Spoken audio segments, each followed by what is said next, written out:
Balak mong tumawid between Hong Kong and Macau pero hindi ka pa rin sure kung alin ang mas okay, ferry or bus? Let me help you decide. For our trip, we took the ferry from Hong Kong to Macau, tapos nag-bus naman kami from Macau to Hong Kong. We got free ferry tickets, so just check my previous video kung paano kami nakapag-book nito. So may dalawang major areas na ginagalaan sa Macau, that's Macau Peninsula at Cotai Strip. Sa Macau Peninsula, nandito yung ruins of St. Paul, Senado Square, Fisherman's Wharf, at Grand Lisboa Hotel. Sa Cotai Strip naman, nandito yung Londoner, Parisian Macau, at Venetian Macau. Kung gusto nyong malaman yung itinerary namin, hanapin nyo lang tong video na to. Ngayon, kung ang target nyo ay Macau Peninsula, the nearest ferry terminal would be Macau Outer Ferry Terminal. Kung ang target nyo naman ay Cotai Strip, better arrive at Macau Taipa Ferry Terminal. Kung bet nyong mag-ferry papunta ng Macau at pabalik ng Hong Kong, my suggestion is to arrive at Macau Outer Ferry Terminal in the morning. Gumala kayo sa Macau Peninsula, tapos mag-bus kayo pababa sa Cotai Strip, tapos dito na kayo lumabas sa Macau Taipa Ferry Terminal. Bakit? Kasi mas maganda ang view dito sa Cotai Strip sa gabi, lalong-lalo na sa taas ng Parisian Eiffel Tower. That way, hindi nyo na kailangan bumalik pataas sa Macau Peninsula para lang umexit sa Macau Outer Ferry Terminal. Pagdating namin sa Sheung Wan Port sa Hong Kong side, umakyat na kami sa second floor at hinanap ang booth ng Turbojet. Pinakita lang namin yung QR code ng booking namin, passport at boarding pass. Dumaan na kami sa Immigration at Customs at sumakay ng 8 AM na schedule ng ferry. 1 hour lang ang biyahe at nakarating na kami sa terminal sa Macau. Very convenient ang ferry at hindi rin crowded. Ang earliest schedule ay 7:30 AM at ang last naman ay 11 PM, at least for Turbojet. Marami pang ibang mga ferry companies. Nung pauwi naman, tinry namin mag-bus.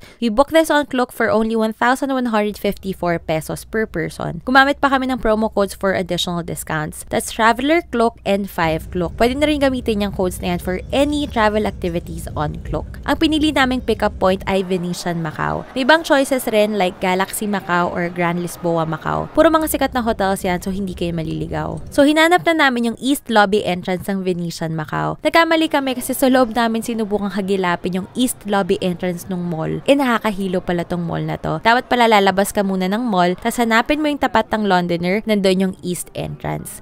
So sa entrance, sa bandang loob, may information booth dyan na nagprint ng physical tickets namin. Tas lumabas na kami, inabot to sa staff, at binigyan naman kami ng stickers para ma-identify nila na kasama kami sa bus. Na-pick up kami on time at around 8:30 PM. Comfortable naman yung bus and may outlets din. Bawal palang kumain sa bus, so make sure to eat before boarding. At 9:15 PM, bumaba na kami to pass through the Macau Immigration and Customs. Mga 10 to 15 minutes lang naman yung process na yan. After that, pagkalabas, hinanap namin yung A side para sumakay sa same na bus. Make sure na matandaan yung plate number ng bus nyo. After 30 minutes ng biyahe, bumaba kami ulit para naman dumaan sa Hong Kong Immigration. Mga 10 to 15 minutes ulit yan. Pagkalabas ng Hong Kong Immigration, ibang bus na yung sinakyan namin depende sa final destination namin sa Hong Kong. Yung sa amin ay Prince Edward and we got there around 10:30 PM. So, alin nga ba yung mas okay na mode of transportation? Kung convenience ang hanap nyo, go for the ferry. Uupo ka na lang, makakarating ka na sa destination mo. 1 hour lang ang travel time compared sa bus na inabot ng more than 2 hours. Pero kung may motion sickness ka at gusto mo ng unique na experience, go for the bus. 3 beses kami nag-akyat baba sa bus tapos nakakalito yung process dahil first time din namin. Hindi rin nag-i-English yung bus drivers para explain yung process. Pagod na pagod kami, but it was such an experience to have been able to cross a country via bus. Hindi kasi natin to nagagawa sa Pilipinas. So there you go. If you need more tips for your travels, do check out the link in my bio for more travel videos.